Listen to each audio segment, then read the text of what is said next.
Hello lovelies! It's time for my July wrap-up. I wanted to do one of those videos where like you hold your drink the whole time you're talking and it's all cool, but all I have is a jar of water. So I started off the month working really hard on my year-long reading challenge, and one of the challenges is to read a book on the BYU Honors List. If you don't know what that is, I will link to it below. It is a really good list of books. And I specifically chose a book off of there that was about India because I'm kind of in love with Indian culture. But it was a book for grown-ups, and if you know anything about me, you know that reading books for grown-ups is not really my thing. I tried. I made it like 7 pages in, which in a grown-up book is actually really long. This book was Midnight's Children by Salman Rushdie. I'm doing that from memory and I may be mispronouncing it. I kid you not, Midnight's Children starts with the main character's birth. And then it goes back in time to when his grandfather was in his like mid-20s. And then it goes back in time to when his grandfather was a child. And it's still referring to things that happened before that. There was no forward progression, it just kept going backwards, and I was terrified that we were going to get to like the creation of the earth before we got any plot. But the funny thing is, right after that I was listening to a Woodhouse book. Now I don't tell you guys about the Woodhouse audiobooks I'm listening to because I am always listening to one and they're like a million times rereads. So I was listening to The Girl on the Boat by P.G. Woodhouse, and in it the narrator comments, "If there's one thing I bar, it's when a story starts you off all interested in the protagonist and then harks back to tell you about his grandfather." So Midnight's Children didn't happen, and then I was a little concerned that I wasn't going to read anything off of the BYU Honors List. I was like, I can't actually read things for grown-ups. And then I was reading the list and they had like Shakespeare's The Tempest and Aesop's Fables. And I was like, okay, I can do this. I still chose a more challenging book, but that doesn't come till later, so let's try to do this chronologically instead of harking backwards. So I gave up on my grown-up book and I read a middle grade book that I just happened to pick up while I was browsing the library. So I'm browsing, and right there at eye level is The Farwalker's Quest. And I'm just like, I like the sound of that. So I just grab it, add it to my pile, and I loved it. Easy 4 out of 5 stars. It was, how do I explain this? The first line is, Zeke's tree wasn't speaking to him, which I just loved. I was like, yes. I don't know what this book is about, but I like it. The really cool thing about this book is it's kind of post-apocalyptic. I went in feeling it was very pseudo-medieval fantasy, but then there's this post-apocalyptic vibe to it that was just really cool. And learning about the current world and the past world was just fascinating, and I'm still so intrigued. The book has a lot of cliches, as expected in a fantasy quest novel for middle grade readers, but they were handled really well. And the thing that stood out to me was that the characters felt like real people. And because of that, when something cliche happened, they would respond the way real people would respond emotionally, and it would affect everything. And so rather than feeling like, oh yeah, you did that plot device, it felt like, oh my gosh, I can't believe that happened to you, and I love you, and I would react just the same way, or like I know somebody who would react like that. Like it made sense and was really powerful even though they were familiar things. I cannot wait to read the second one. I kind of got distracted reading other things, so that didn't make my list this month, but I'm hoping to read it next month. Next, since I did actually want to read a book from the BYU Honors List, I picked up Sir Gawain and the Green Knight. It was written in Old English, which it was Aeneas the Athel and his high kind that siphoned the priest provinces and patrinces become, while they of all the wheel in the West Isles. This version is translated by Simon Armitage. He did a really good job of capturing the style, mimicking the alliteration and the feeling. There's Old English text on one side of the page and then his translation on the other, and so all the way through you get to actually read the Old English, but then you get to read a version that's in a language you understand. I thought the poetry was beautiful. I really enjoyed the language for the most part. As for the story, I came to the conclusion reading this that medieval nobles literally had nothing better to do with their time than party and kill things. There's like hunting and there's feasting, and that's pretty much it. All I do with my time is watch Netflix, so I can't judge. But it was really boring to read about. I've decided I don't really like stories from this time period because they don't follow the same narrative structure our stories do, obviously, which, you know, I wanted to appreciate. But because of that, there's nothing to keep you invested. There are no stakes, like, except his honor. That is the only stake in the entire book, is if he gives up or he stops, then he's been dishonored. And even that is being tested by somebody who, like, why is it their business to test his honor? Why does she care? I don't understand. I'm very glad I read it. I feel like I got a good medieval poetry experience, but I also don't feel uber motivated to go out and find more medieval poetry. I'm just kind of like, glad I read it. It was a good experience. I'm gonna go watch BBC's Merlin, which was actually a big perk because I could imagine Sir Gawain as Sir Gawain, and he's adorable, and that made all the difference. Sir Gawain, alright. When I got Sir Gawain and the Green Knight from the library, I actually wasn't sure how much of it was in medieval poetry and how hard it would be to understand.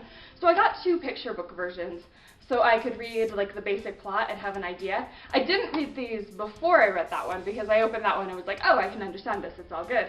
But then I read this one, which is by Selena Hastings, to kind of make sure I got all the details and I really understood it. I didn't like it any better in picture book form, and by this point I was really done with the story. The only plus was that there were illustrations of like gushing blood and things that were really fun. And then I have this version, which I didn't even bother to read, but I looked through it, and this version is by Michael Morpurgo and illustrated by Michael Foreman, and it has gorgeous illustrations.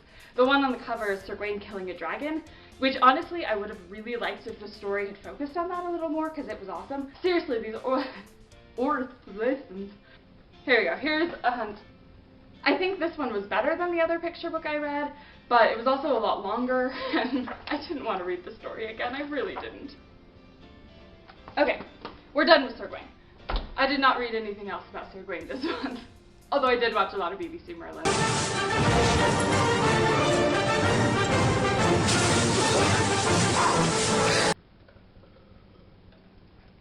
While I was at the library browsing books, I happened to pass the Newbery section, and Walk Two Moons was just sitting there calling to me. I haven't read this book since 4th grade. I had the most amazing 4th grade teacher, and every day after lunch he would read out loud to us. And when he read us Walk Two Moons, he cried, and I cried, and the rest of the class was like, what is wrong with you people? This book makes me think of Mr. Earl and me sobbing in front of a very confused class.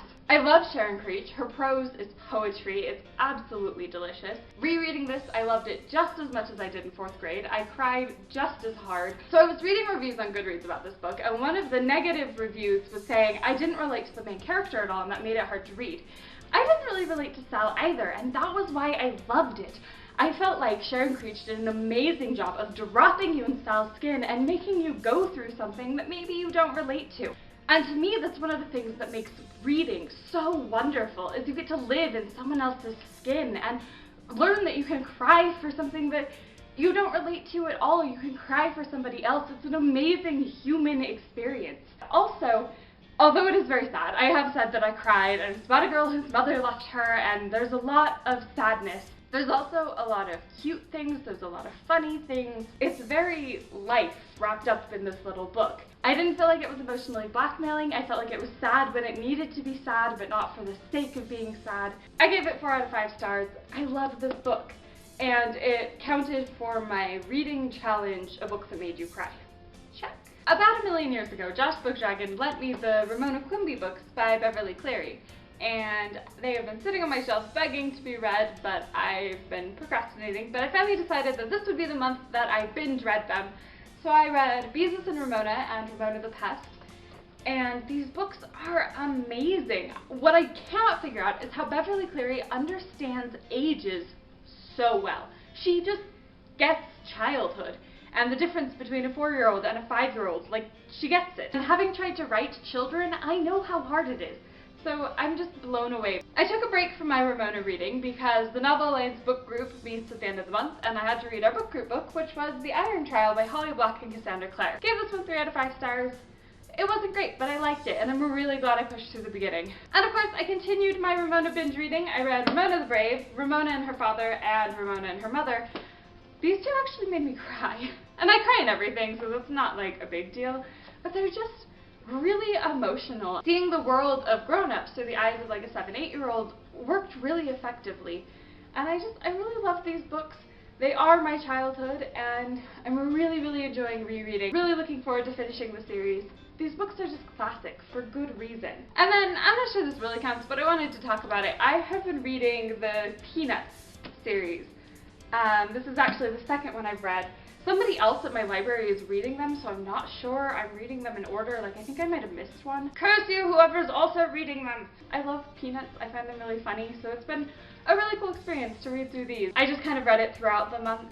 So that's it for my July reading list. What did you read in July? What do you think of the books that I read?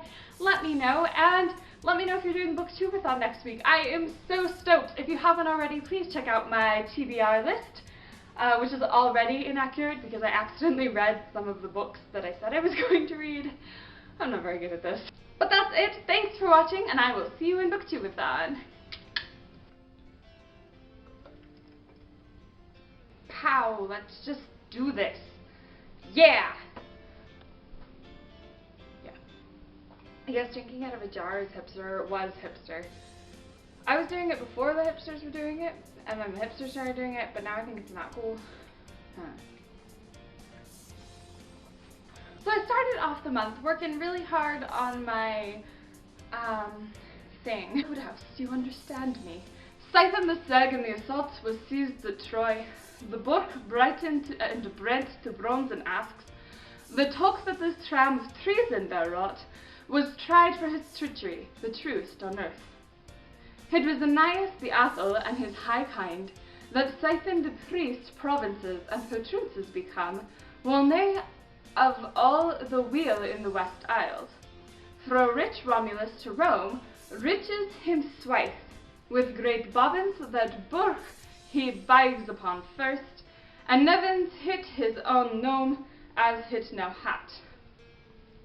Right.